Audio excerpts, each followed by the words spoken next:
Philosophy, ये word आपने जरूर दो जगह पे सुना। एक तो एज अ सब्जेक्ट और दूसरा एज अ डिग्री। कौन सी degree? PhD, doctorate of philosophy. ये फिलोसॉफी की जो डिग्री है वो हर सब्जेक्ट के हायर डिग्रीज में होती है।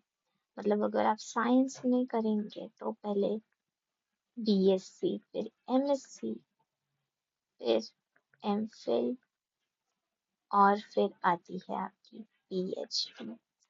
पीएचडी फिलोसॉफी, हर सब्जेक्ट की जो फिलोसॉफी होती है वो इम्पोर्टेंट की होती है, because it is a foundation of everything. अब इसे फाउंडेशन क्यों कहा गया है? क्योंकि फिलोसॉफी जो है वो सबका एक बेस तैयार करती है। एनी सब्जेक्ट, किसी भी सब्जेक्ट को आप जानना चाहते हो अगर, तो सबसे पहले उसकी फिलोसॉफी पढ़ी जाती है।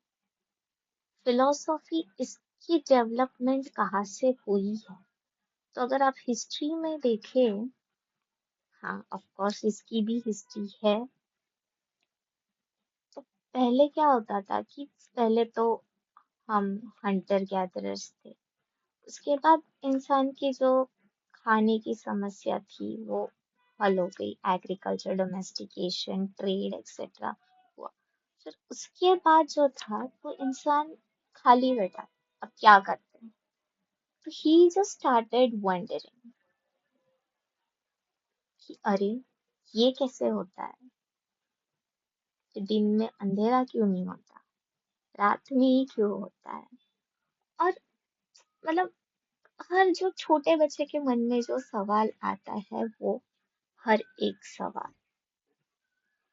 फिर ऐसे तो बहुत सारे इन्वेंशंस, डिस्कवरीज इंसान ने कर लिए थे, लाइक फायर, मेटल्स।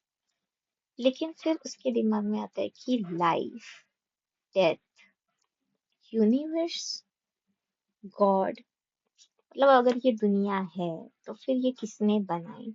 और मतलब जीने के बाद लोग मरते ही क्यों है, और स्पेसिफिक टाइम के बाद ही क्यों ये सब होता है? आकाश में चंद्र, तारे, सूर्य दिखते हैं, दिन में तारे नहीं दिखते, या फिर मतलब क्या इसके पीछे जो रीजन हो सकता है?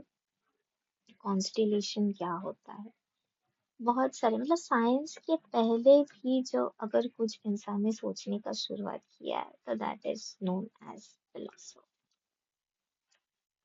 इज बेसिकली क्यूरियोसिटी, आप कह सकते हैं।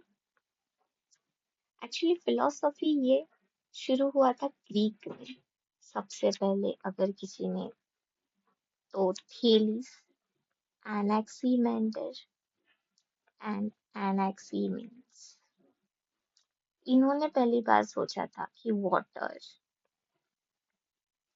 मतलब कहाँ से आया, ये जो अर्थ है, तो मतलब उसका इवोल्यूशन कैसे हुआ।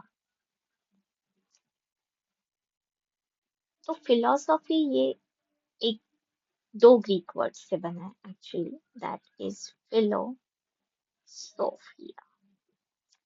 Philo means love and Sophia means wisdom. So philosophy is love of wisdom.